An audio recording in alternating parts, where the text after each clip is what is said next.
నమస్కారం. టీవీ7 న్యూస్ కి స్వాగతం. ముందుగా ముఖ్యాంశాలు.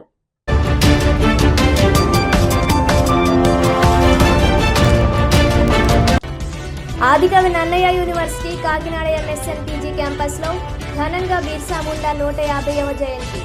గిరిజనుల కట్టుబొట్లు, యాస భాషా సంస్కృతి కోసం ఉద్యమించిన బిర్సా ముండా అందరికీ ఆదర్శమన్న ఇన్ఛార్జ్ ప్రిన్సిపల్ డాక్టర్ పోచయ్య, మాజీ ప్రిన్సిపల్ ప్రశాంతి శ్రీ.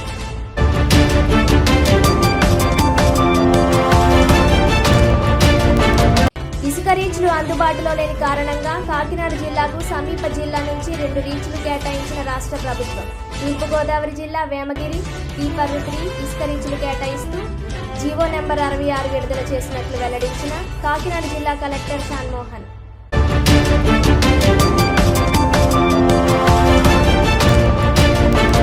ఈ నెల 8వ తేదీ నుండి సిపిఎం ఆధ్వర్యంలో నిర్వహించిన ప్రజా పోరు ముగింపు సందర్భంగా కాకినాడ జిల్లా కలెక్టరేట్ వద్ద ధర్నా. కూటమి ప్రభుత్వం ఇచ్చిన సూపర్ 6 హామీలు అమలు చేయాలని డిమాండ్.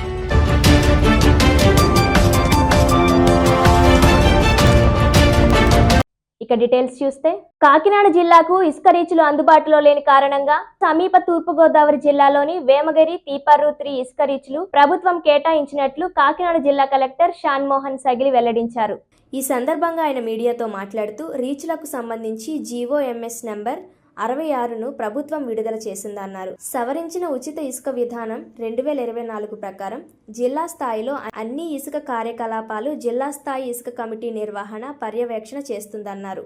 కాకినాడ జిల్లాలో కాకినాడ, పెద్దాపురం, గొల్లప్రోలు ప్రాంతాల్లో 3 స్టాక్ యార్డులు ఏర్పాటు చేసి వినియోగదారులకు సరఫరా చేసేందుకు చర్యలు తీసుకుంటామని తెలిపారు. ప్రస్తుతం తూర్పుగోదావరి జిల్లాలోని ఇసుక రీచ్ల నుండి సుమారు 5,000 టన్నుల ఇసుక సరఫరా అవుతోందని, టన్ను ఇసుక కాకినాడ స్టాక్ యార్డ్ వద్ద 600 రూపాయలు, పెద్దాపురం స్టాక్ యార్డ్ వద్ద 600 రూపాయలు, గొల్లప్రోలు స్టాక్ యార్డ్ వద్ద 582 రూపాయలు లోడింగ్ ఛార్జీల రూపంలో చెల్లించాలని తెలిపారు.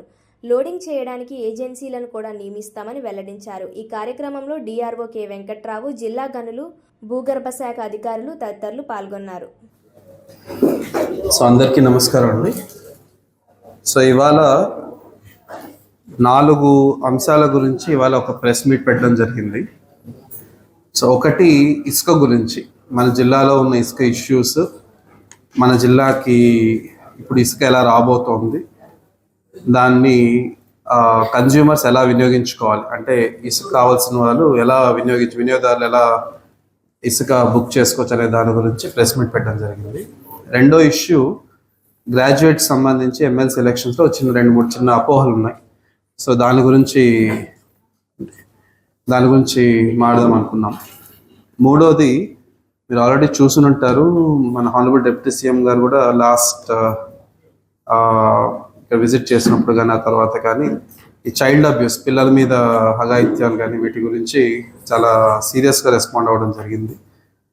దాని ఉద్దేశంలో మన డిస్ట్రిక్ట్ లెవెల్లో ఒక క్యాంపెయిన్ స్టార్ట్ చేసాం. దాని గురించి చెప్దాం అనుకున్నాం, మీ ద్వారా అందరికీ తెలియాలని. నాలుగోది, స్కూల్ ఎడ్యుకేషన్ డిపార్ట్మెంట్లో ఒక ఆధార్ లాగా ఒక యూనిక్ ఐడి ఇవ్వటం జరుగుతుంది.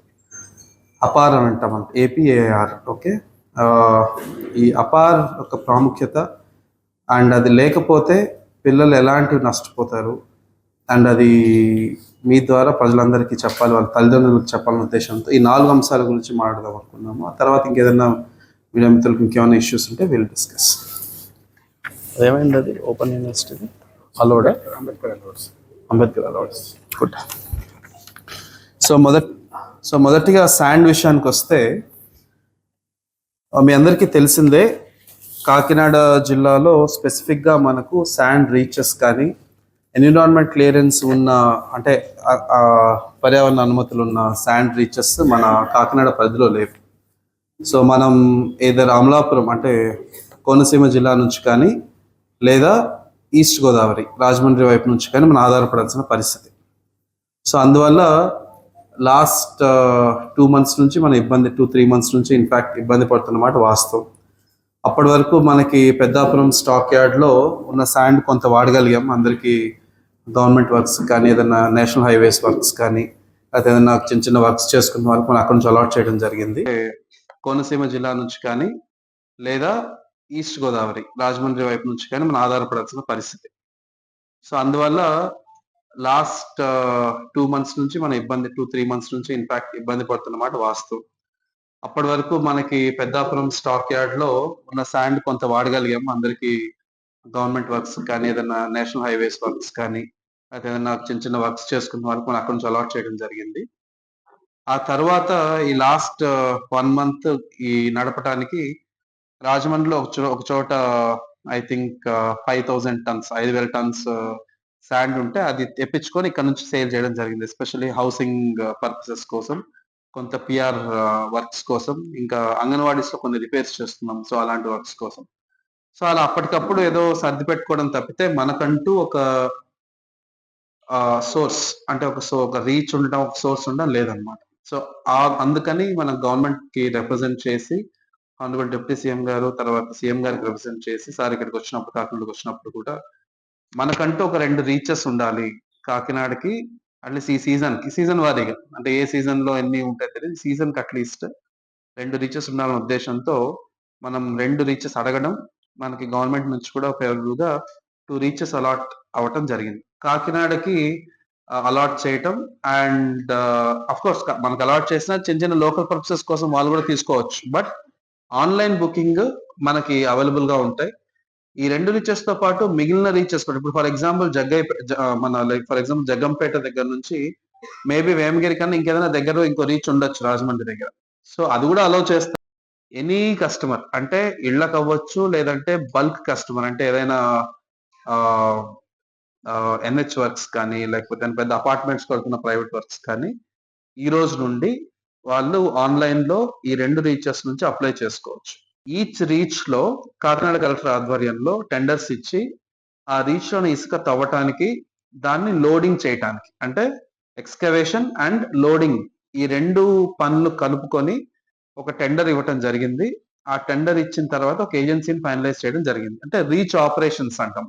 రీచ్ లో ఆపరేషన్స్ అంటే ఎక్స్కవేట్ తవ్వాలి, ఏదైనా బండి వస్తే ట్రాక్టర్, లేకపోతే నేను ఏదైనా లారీ తీసుకెళ్తే ఆ లారీలో లోడింగ్ చేయాలి. ఈ 2 కదా చేయాలి. ఇసుక కంటూ కాస్ట్ లేదు, కానీ బట్ ఇసుక తీసుకురావడానికి మనకు కొంత ఖర్చు అవుతుంది. ఆ ఖర్చు అవడంలో ఫస్ట్ ఎక్స్కవేషన్, తర్వాత లోడింగ్ కలిపి టీపర్ దగ్గర 96 రూపాయల 2 పైసలు, అదే వేమగిరి దగ్గర 61 రూపాయలు 37 పైసలు కాస్ట్ అవుతుంది. సో అంత కట్టి నేను నా లారీలో దాన్ని లోడ్ చేసుకోవచ్చు. దెన్ ఆ లారీకి సంబంధించిన ట్రాన్స్పోర్టేషన్ కాస్ట్ కన్స్యూమర్ భరించాల్సి వస్తుంది. అండ్ ఇక్కడికి వచ్చిన తర్వాత లెట్స్ దాని అన్లోడింగో, లేకపోతే దానికి సంబంధించి నేను ఇంకొక చోట ఏదైనా డంప్ చేయడమో, ఆ రెస్పాన్సిబిలిటీ మళ్ళీ కన్స్యూమర్దే. సో ఇప్పుడు మనకున్న 2 రీచెస్ దగ్గర నుంచి మనకు అందుబాటులో ఉన్న సిస్టమ్ ఇది. స్టాక్ పాయింట్స్ మనం జిల్లాలో 3 చోట్ల పెట్టడం జరుగుతుంది. ఒకటి కాకినాడ రూరల్ ప్రెమిసెస్ లో, రూరల్ కిందకి వస్తుంది. రెండోది పెద్దాపురం, మూడోది గొల్లప్రోలు అంటే టువర్డ్స్ కత్తిపూడి, సో అటువైపు. సో దట్ మనకి జిల్లాలో ఆల్ 3 డైరెక్షన్స్ లో కొంత శాండ్ అవైలబిలిటీ వస్తుంది. సో టెండర్ ఇచ్చేటప్పుడు కూడా ఎలా అంటే, మనం ఈచ్ లొకేషన్ కి మనకి already transportation cost per ton per kilometer 4 rupees చొప్పున ఆల్రెడీ ప్రైస్ ఫిక్సేషన్ చేయడం జరిగింది గవర్నమెంట్ వైపు నుంచి.